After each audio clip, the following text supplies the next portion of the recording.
Welcome to week 3 of the Socks Make People Sexy Let's Play Apple Tarot, and welcome to your doom. So this week, Zalas decided to draw a card upside down, which means we have to play that theme only reversed, or twisted in some way. And in this case, he drew the Fabulous card. So I thought to myself, what's the best game that I'm thinking of that strives to be fabulous, but doesn't meet it? Phantasy Star 3 was the first game that came to mind. And the Generations of Doom subtitle is aptly named, because this game is going to be your Doom.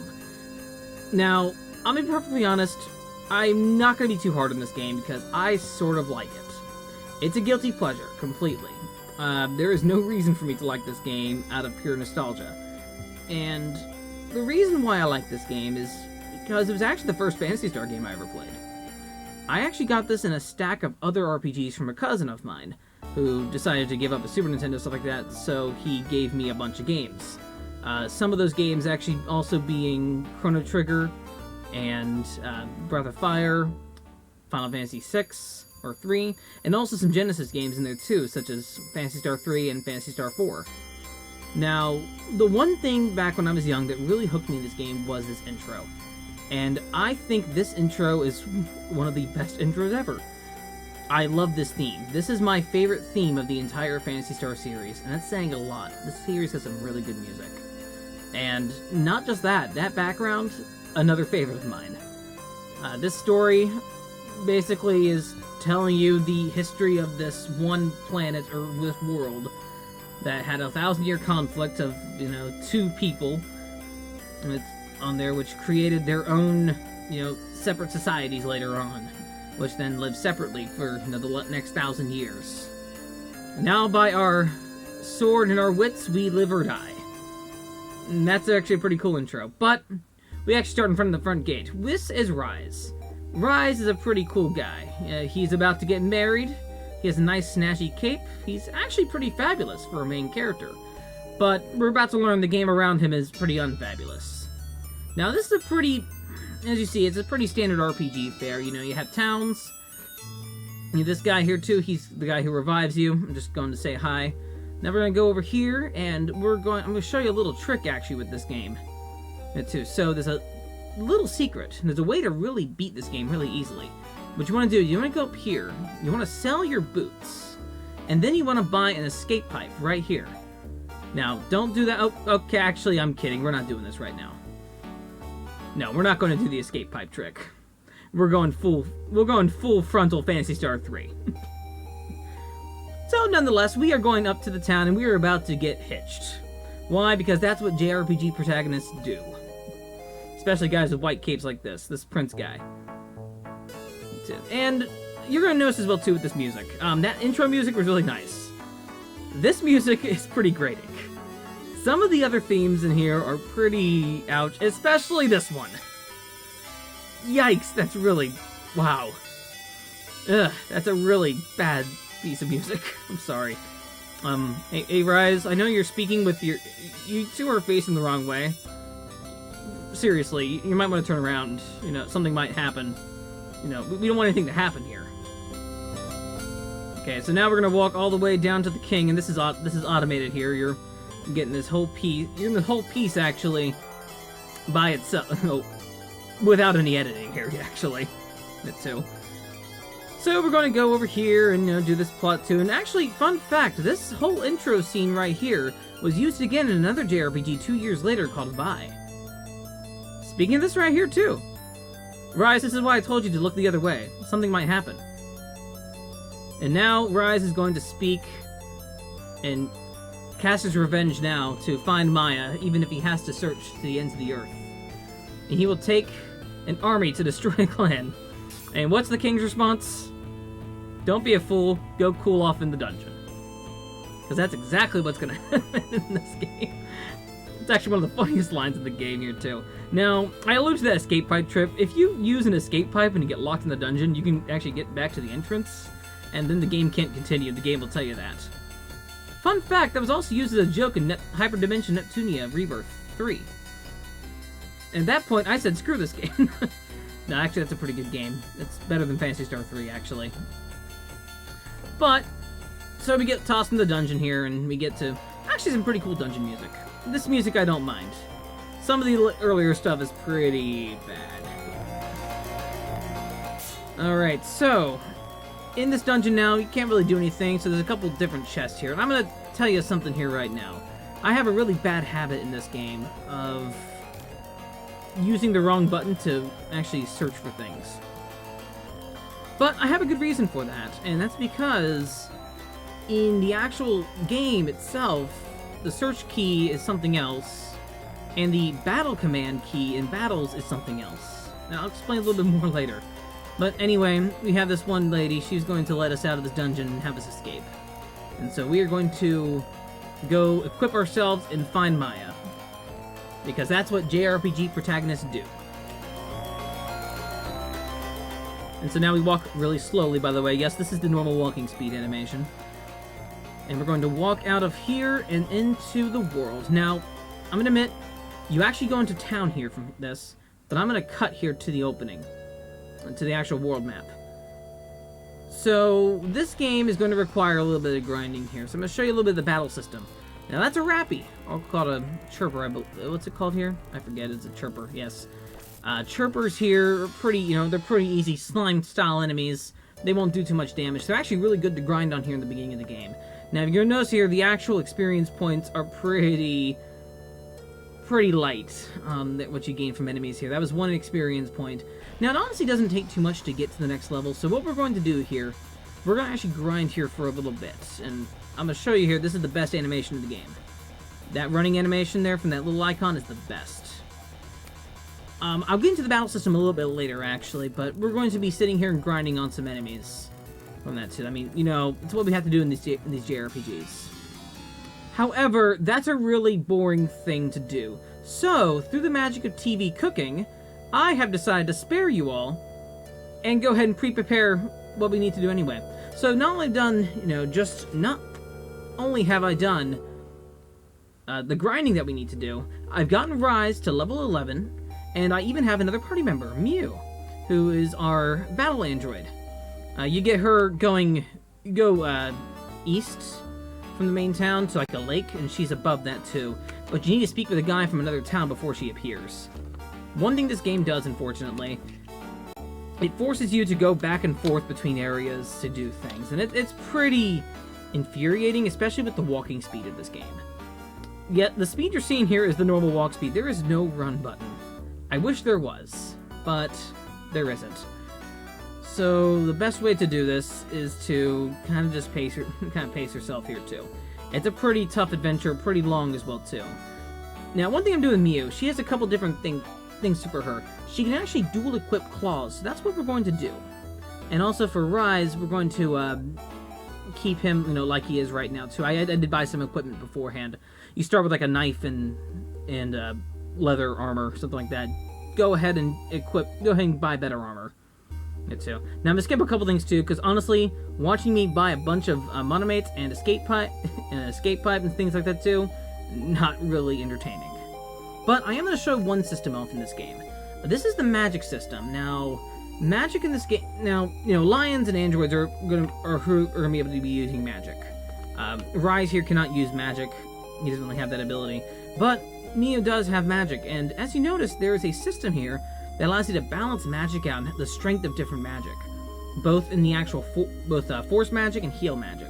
Force is your regular, you have different magics here that you can actually balance on this too, like, with what magics are available. I recommend actually balancing Mew to anti, because that's the poison. Actually, that's the poison healing stat. And a lot of enemies in the early part of the game cause poison, which doesn't do step damage, but it does not allow you to heal, which might be more annoying. So you want to keep some antidotes. You want to keep Mew having with anti, so she can use that. Especially here, so res, Gi-res, Reaver, anti, as well too as a couple other spells as well too that are buffs and also force spells.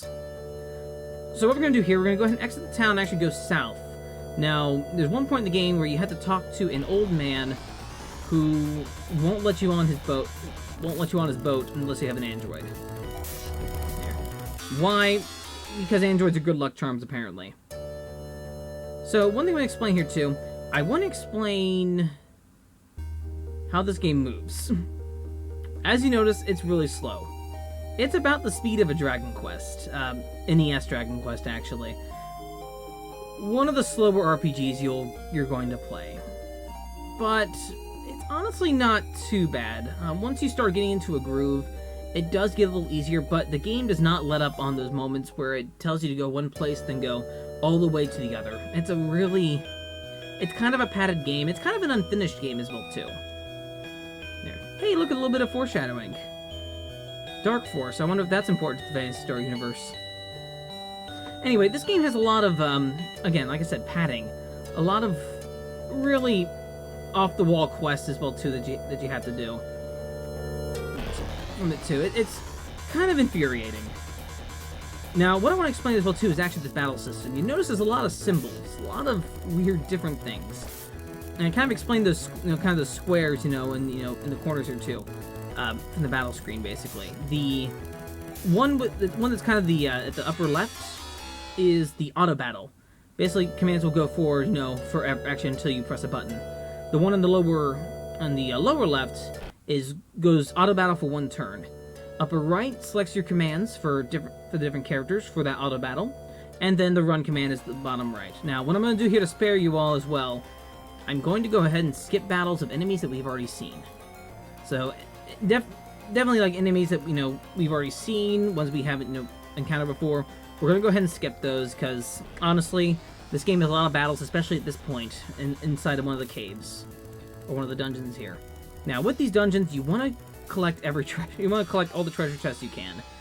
Get a bunch of items too, because buying items, getting things too, is kind of expensive. Even like the regular healing items are pretty expensive, pretty tough to get money, especially at this point of the game. Now down there is an escape pipe. We're going to be holding on to that. All right, so let's see too. With these battles, one thing really cool about these battles here too. You notice that the music actually changes based on the conditions of the battle. There's actually 4 different battle themes, 5 technically with the final boss, but the main ones here too. You have the opening one that that really grating one that I sort of kind of like. You have a normal one, then you have a party is winning and one where a party is losing. So this cave is pretty wide. The cave is actually pretty straightforward compared to some other dungeons in the Phantasy Star universe, and actually a lot of the Phantasy Star 3 ones are pretty tame compared to, say, Phantasy Star 2. But they also move at a slow pace. I think this game might be slower than Phantasy Star 2. Now, I have seen cuts of this game in different versions of this game where the speed clip is increased. And lo and behold, I think there is a Japan-only one that was released on the PSN that does have that speed increase, and thank goodness. That version's also apparently in English. Or you can play like an English version of it. That's actually really cool, and that might be something that worth getting a Japanese PSN over if I can find, if I can get the gumption to do so. I should. Now, okay, you're gonna notice here, I mentioned before, the commands in battle are a different button than the actual action command. So on the Genesis controller, you have the A button, B, and C. B is your cancel button, and on the world map, C is your confirm, but A is your menu. But in battle, A is your confirm, B is your cancel button, and C doesn't do anything. So you see where my confusion is, why I keep opening up the menu. Because the menu button is the confirm command in battle, and I'm just used to it. Come on, RPGs, why do you do this? This is the one that does this to me. I don't like it. Now you notice as well too, from also, your poison, we want to heal right here too. And poison, like I said too, stops you from being able to heal. So you want to go ahead and just heal ourselves up here. Get it going. There. Now, again, too, this whole game does go into kind of a Dragon Quest sort of grind at different points, too. You're going to stop the grind at different points in the game and get yourself to a good level and then get through a dungeon. Get yourself to a good level again and go through a dungeon. Sort of like Dragon Quest. Again, it's going to be that sort of thing. But at the end of this cave is a guy with green hair. His name is Lyle, and we're going to talk to him. First, we're going to open the menu, and then we're going to talk to him. And Lyle has the sapphire that we need. Now, this isn't really mentioned in the game, too, of why... it's mentioned that a guy has stolen a gem, but it's not... He's mentioned, like, he fled to the island cave. So we went to the island cave. The game doesn't quite tell us where to go here next. So what we're going to do, we're going to go ahead and actually escape using that escape pipe that we grabbed. And what we're going to do is actually go back on the boat, and I will show you where we need to go. So go down to the menu, and then go down to the escape pipe. We're going to use that and get out of here. Now, you'll notice the title as well, too, Generations of Doom. What does that exactly mean? Well, Phantasy Star 3 system actually allows, at the end of this Rise tale here, we will be making a choice between, well, actually either Maya or the other lady that we saw before, of who to marry, actually, and what kingdom that we will rule over. The paths will actually split at that point to 2 different ones, and then at the end of one of those, it splits again into 2 more, thus making about 4, making an ending actually for each one of those. About 4 endings in total. I believe there's more, actually. But this game does go into quite a few different story things, and things that I really like, actually. I do like this game's structure. I like this game's setting, especially. You notice it's kind of a fantasy setting here first, but the twist of this game, and I'll go ahead and spoil it here, is that these people are actually on an abandoned ship, going through space. Is the last of the escapees of Palma that was destroyed 1,000 years ago, actually, back, through Phantasy Star. This game actually takes place after Phantasy Star 2. And I actually think it's a really cool twist, and we actually see a little bit of it here. Once this battle ends, we'll actually go into a little path, and this ship is actually segmented into different segments, actually, in which the whole game involves traveling through each of these segments. And each of these world maps, it's sort of seen that they are segmented, but this is the point here, too, that you know that this is not just a fantasy setting. Right here, when you have this mechanical labyrinth. Now, this is the path here to the next dungeon, and this is actually where I'm going to end the game, too. But, like I said, too,